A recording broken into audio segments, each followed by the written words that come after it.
नमस्कार दोस्तों, मैं विवेक आप सभी का स्वागत करता हूं। आज का टॉपिक तो आप सभी को पता ही चल गया होगा कि हम कोरोना वायरस के बारे में बात करेंगे। कोरोना वायरस के आने के बाद इंडिया में जो आर्थिक स्थिति हुई है, कमजोर हो गई है, उन सभी चीजों से आप तो वाकिफ होंगे ही। कहीं ना कहीं लोगों की नौकरियां चली गई हैं। जो लोग नौकरी में काम कर रहे हैं उनकी हालत बहुत ही गंभीर है अपनी नौकरी को बचाए रखने के लिए। जो लोग व्यवसाय में हैं उनकी भी दुकानें खुल तो रही हैं, लेकिन जिस तरह से पहले काम आ रहा था, जिस तरह से पहले व्यवसाय चल रहा था, उस तरह से बिल्कुल भी नहीं चल रहा है। जहां तक कि प्रवासी मजदूरों की बात की जाए तो उनका तो रोजगार ही छिन गया। रोजगार क्या, जहां वो रह रहे थे वहां से वो लोग पलायन कर चुके हैं अपने घरों के लिए, और उनके सामने एक विकट समस्या आ चुकी है कि इस समस्या से कैसे उभरा जाए। तो मैं आपको बता दूं कि इन समस्याओं से उभरने के लिए थोड़ा सा धैर्य बनाए रखने की जरूरत है। याद रखिए कि जब बहुत खराब परिस्थिति आती है तभी आपको कुछ नए मौके मिलते हैं अपने काम को, अपनी जिस भी परिस्थिति से उनसे उभरने के लिए आपको एक नया मौका मिलता है, एक नए स्तर से काम करने के लिए। याद रखिए, आज से 20 साल, 30 साल, 40 साल बाद जब कोरोना वायरस के बारे में जिक्र होगा और आपके बच्चे, आपके नाती पोता जब आपसे जिक्र करेंगे कि कोरोना वायरस में पापा आप क्या कर रहे थे, चाचा आप क्या कर रहे थे, दादाजी आप क्या कर रहे थे, तो मैं यही कहूंगा कि आप उनसे ये कहें कि योद्धा की तरह मैं उन परिस्थितियों से लड़ा और उन परिस्थितियों से निकल करके आगे आया। ना कि ये कहें कि मैं घर में बहुत आलसी बन करके बैठा हुआ था, छुपा हुआ था। आज हमारे डॉक्टर्स, हमारे पुलिसकर्मी, हमारे नर्स स्टाफ, सभी लोग कोरोना वायरस से लड़ रहे हैं। हम तो अपने घरों में बैठ करके सेफ हैं, अपने आप को संभाल रहे हैं, लेकिन जो लोग कोरोना वायरस मरीज के बीच में हैं, कहीं ना कहीं वो अपनी जान को जोखिम में डाल करके काम कर रहे हैं। हम उन्हें सल्यूट करते हैं और आपसे भी यही कहते हैं कि जब वो कर सकते हैं, वो ऐसी परिस्थिति में जहां पे जान आपकी जोखिम में हो, वो उस परिस्थिति में रह करके काम कर सकते हैं, तो हम तो अपने व्यवसाय को जरूर आगे लेकर के जा सकते हैं। मैं जॉब की अगर बात करूं तो जॉब में मैं यही कहूंगा कि जो लोग अभी जॉब में हैं, कर रहे हैं काम, उनसे यही कहूंगा कि काम के समय कोई भी चीज इस दौरान, इस जो परिस्थिति है, कोई भी मौका आपको मिले, आप चूके ना, पूरी डेडिकेशन के साथ काम को करते रहें। यही मौका है अपने आप को प्रूफ करने का। व्यवसाय की अगर बात करें तो नए आइडियाज पे आप काम करिए, नए नए मौके तलाशिए कि किस तरह से आप अपने बिजनेस को इम्प्रूव कर सकते हैं। अगर प्रवासी मजदूरों की बात करें तो जहां भी आप गए हो अपने क्षेत्र में आप काम तलाशें, थोड़ा सा धैर्य बनाए रखें।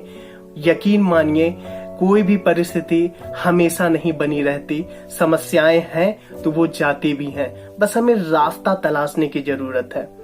और इसी सिचुएशन पे मैंने कहा ना कि जब आज से 30-40 साल बाद जिक्र होगा कोरोना वायरस का, तो आप अपने बच्चों को, अपने आने वाली जनरेशन को ये बताओ कि बेटा मैंने कोरोना वायरस के साथ रह करके, इन परिस्थितियों में रह करके मैं एक योद्धा की तरह इस वायरस से लड़ा और आज तुम्हारे सामने खड़ा हूं।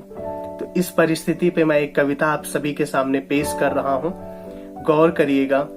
इस कविता में जमी पे इंसान का जो शब्द है वो इंसान है, परफेक्ट इंसान, जो योद्धा है, इस समय कोरोना वायरस से लड़ रहा है। बहुत से ऐसे भी लोग हैं जो कि ऐसी परिस्थिति में आलस कर रहे हैं। उनको तो मौका मिल गया है बोलने का कि यार परिस्थिति ही ऐसी है, हम क्या करें।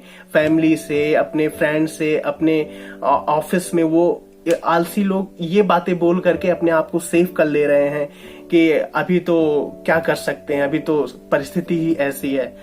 यकीन मानना, आपका ऐसा बोलना कहीं ना कहीं आपकी आने वाली जनरेशन को बहुत बड़ी पीड़ा में डालेगा। याद रखिए, अगर आज इस कोरोना वायरस जो लॉकडाउन लगा था, उस परिस्थिति में जो लोग घर में सेफ थे, उसके कहीं ना कहीं जिम्मेदार उनकी पिछली पीढ़ियां, उनके पूर्वज लोग थे। अगर उस दौरान, उन दिनों में अगर वो अच्छे काम नहीं किए होते, अच्छे से पढ़ाई नहीं किए होते, अच्छे से इंटरव्यूज नहीं दिए होते, जॉब में नहीं आए होते, तो शायद आज आपकी ये परिस्थिति नहीं होती कि आप भी अपने घर में सेफ रह पाते। शायद आप भी किसी सड़क पर प्रवासी मजदूर की तरह अपने घर पे जाने के लिए तड़प रहे होते। तो कहीं न कहीं उन पूर्वजों की वजह से आज आप सेफ रहे। तो आज मौका है आपको अपने आप को प्रूव करने का। आप इस तरह के डिसीजन लीजिए ताकि आपकी आने वाली पीढ़ियां आपको सलाम करे। तो कविता आप गौर करिएगा, जमी पे कौन है इंसान। इंसान शब्द से तात्पर्य है कि जो योद्धा बन के लड़ रहा है या जो आलस कर रहा है, दोनों में फर्क है। तो जो परफेक्ट इंसान है उस इंसान के बारे में मैं जिक्र कर रहा हूं जो इस समय योद्धा बनकर के लड़ रहा है। जमी पे कौन है इंसान, इंसान का फैसला कर देगा, वक्त का फैसला खुद ब खुद ये फैसला कर देगा। आईना आईने से पूछे बता मेरी सूरत कैसी, दिख रहा मुझ में जो परेशान उसकी मूरत कैसी। खोजता फिरता है जो अंधेरे में रोशनी की तलाश, कौन है जो अंधेरे में रोशनी की मसाल। वक्त का फैसला खुद ब खुद ये फैसला कर देगा। अफसाना बन रहा लोगों को सुनाने के लिए, जिंदगी का सफर तलाश में किसी किनारे के लिए। हो रहा जो शोर वो शोर में खो जाएगा, कब कहां किस मोड़ पर कौन क्या पाएगा। वक्त का फैसला खुद ब खुद ये फैसला कर देगा। जमीन पे कौन है इंसान, इंसान का फैसला कर देगा। याद रखिए दोस्तों, रुका हुआ जीवन सड़ जाता है रुके हुए पानी की तरह। उठ खड़े होइए, पूरी डेडिकेशन के साथ लगिए और एक नया मुकाम हासिल करिए। जब ऐसी खराब परिस्थिति आती है तो याद रखिए आपको नए मौके लेकर के आती है। बस आज के लिए इतना ही। अपना ख्याल रखिए, अपने आप को सेफ रखिए, अपनी फैमिली को सेफ रखिए। कोरोना वायरस की जो भी गाइडलाइन है उन्हें फॉलो करिए। Thank you so much.